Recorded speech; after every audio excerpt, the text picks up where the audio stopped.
Lads, ladettes, brethren, we are back here again. Today I have a tankard of fresh pressed juice this time. We got apples, oranges, blueberries. We can't do green tea every day because else I'll be caffeined out of my eyeballs. So today we are talking about online dating. I haven't done like a dating video in the longest time. I wanted to come on and talk about it because we have been in the quarantine for 7 weeks now. I think it's 7 weeks.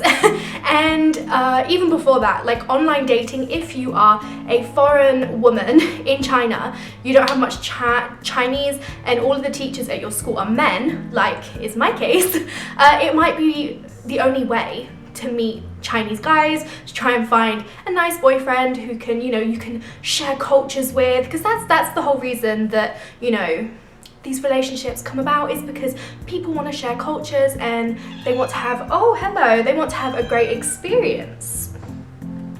Here we go. So I want to remind you, online dating anywhere in the world is an absolute jungle.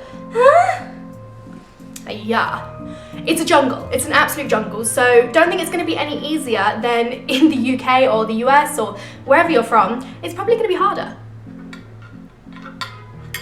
That's just the real tea, and that's all. That's my first point. It's difficult. Now I've got a whole list here on my phone and we're going to go through them. So one of the messages you're definitely going to get, and I get this message on a semi-regular basis, is that you? Is that you in the photo? Are you using someone else's photo? Is that you? Can you prove that's you? I get that message all the time, whether it be in Chinese or in English. So many people ask me, is that you? And I don't know if that's because there's like a big catfishing culture here, and maybe people use like foreigners' pictures as catfish pictures, whatever. But I sometimes, if the guy is like cute enough, I'll go into it and be like, yeah, it's me. But most of the time I'll just ignore those messages because you can clearly see it's me, and my whole bio is in English. So, and speaking of English, you have to decide, and this is one of the main problems I've had.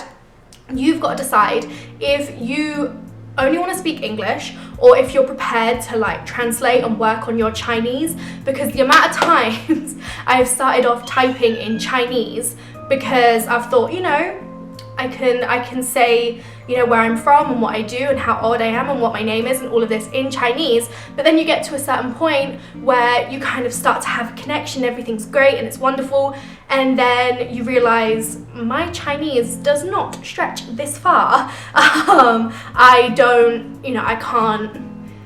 can't communicate, so you have to translate, and then you get the infamous message, I don't speak any English, and you're like, okay. So a little background on me, I currently don't have any of the apps because I'm kind of talking to someone, but I have had like 7 months of experience now, and I would say that's your biggest thing. Decide if you want to speak in English or your native language, or whether you want to speak in Chinese, because the thing is, you can translate as much as you want between each other, but when you get in person, and I've had this, when you meet each other in person and you can't speak each other's language, is very awkward. It's all good on WeChat if you can translate and you're talking like crazy, but if they can't speak your language and you can't speak their language in a proficient level, then communication is key, and that communication is not going to be there. So just make the decision. If you choose to speak in your native language, you're gonna have a lot of people like not responding, because maybe, especially if it's not English, maybe if you speak German or something like that, maybe you're gonna have less people responding. But in the long run, it's gonna be helpful because you're gonna actually be able to communicate with the person. Like, oh, come on, we need to be able to talk. So so along with deciding on language, I would say decide what you want to do with your WeChat.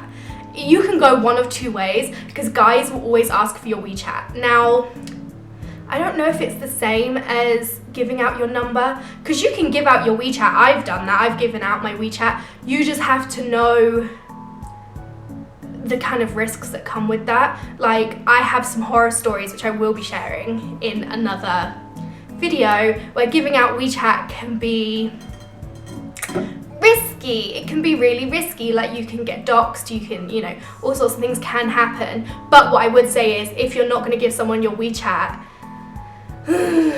they might not want to continue to talk to you. But if they're asking for your WeChat like the second message in, then definitely try and get to know them more, because although I would love to say that everyone in, you know, these Asian countries is and China specifically is very trustworthy, and I'm sure they are, I myself have experienced some really bad experiences when it comes to just giving out your WeChat willy-nilly. So decide who you want to give your WeChat to, be very careful with your WeChat, and that's the tea. So if you are speaking in English, if you've decided, I want to speak in English, and you found a guy who can speak in English, speak, and this just goes for China in general, like not just dating, speak in the most plain English you can achieve, you can manage, like speak in the most plain English you can. Because, you know, if it's someone's second language, and I think this goes for anyone if you're speaking to them in their second language, just speak as simply as you can. It's very difficult for me because I like to use flowery language, but I've had to learn to really simplify my language, because it's not easy for them. You want to make it as easy as possible for the conversation to flow, because a lot of guys will just give up. That's the reality. They'll be like, yeah, I really like you, but you know, the language is too difficult and this, and they will just give up. So if you find a guy who's not giving up and they want to message you and they want to do this thing, keep the language simple. Keep it to, you know, one,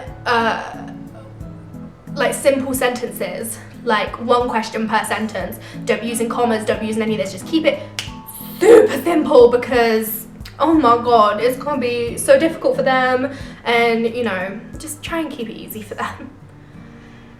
Oh, here comes the bit. So always have some, just like in Western dating, always have like some questions ready, like, oh, what hobbies do you have? You'll find a lot of Chinese guys just say, you know, I like to exercise, I like to play basketball. They have kind of similar hobbies, which is cool, but also have like your hobbies ready, like, because when someone asked me my hobbies, I used to be like, watching TV, but now I can say, you know, I make dresses, I write books, I do all of this, and that's fun, because I find when the conversation is not flowing and going, that's when you get the creepy messages, oh my God. So if you can try and keep the conversation flowing, the chances of getting the, when was the first time you had sex? Can you show me a picture of your feet? You're gonna have less messages like this, because perhaps the people will feel more stimulated by the conversation. I don't know. I found that kind of works. It's very difficult. But yeah, you get all sorts of things when you're dating in China online. I get a lot of messages, I saw you today. That's creepy, because there's probably only one of me in my whole city, you know, ginger, big, dressed the way I dress. There's probably only one of me in the whole city, so if they've seen me, they've seen me. And when they say, oh yeah, I saw you, you're like, oh, I don't like that. It makes me very uncomfortable, because sis, I didn't see you. Let me consult my notes. Yeah, so the final point I kind of have is boys get bored and discouraged really easily. I found, especially if you're wanting to speak in English, you will be aired so much. You will have people not reply so much. You will have people like disappear for months and then message you when they're bored. And this has happened a lot during the quarantine. The amount of boys who just aired me and then they pop back up like, hey, how are you? Sis, no. How were you these last 4 months? That's the real tea. That's the real tea. Ooh. So for online dating, you've got to be so persistent. Don't be discouraged. You are a bad bitch. They just, you know, and it sums it up perfectly. If I can find the screenshot I took, I'm gonna put it in here. And this is what it kind of boils down to. A guy I was talking to, who I don't talk to anymore, he said to me, you know, Chinese boys are looking for Chinese girls. ain't nobody looking for the Western girls, which I think is, you know, a bit of an overstatement, but I think it is harder for Western females to find a Chinese boyfriend than for Western males to find a Chinese girlfriend. I just think it's harder. Also, based on like other girls from other cities that I've spoken to, it is harder. It just is, because the cultural difference, and I want to talk about this in a whole other video, the cultural difference both when online dating and then when you do get into like in life dating is just so, they're two worlds apart. They really are. Like, the things that Chinese boys get offended by, I have had to learn, like swearing and things. Like, yeah, with a boy I was dating before, I was just talking how I usually talk, and he got so offended because I was swearing, because that's just, I'm English, part of the English language. Very common for English girls to swear, but also, yeah, the things they get offended by, when I tell them I won't answer their questions about sex and things like that, I won't answer your questions, they're like, oh, okay, because I don't fit up with what they perceive as a Western person.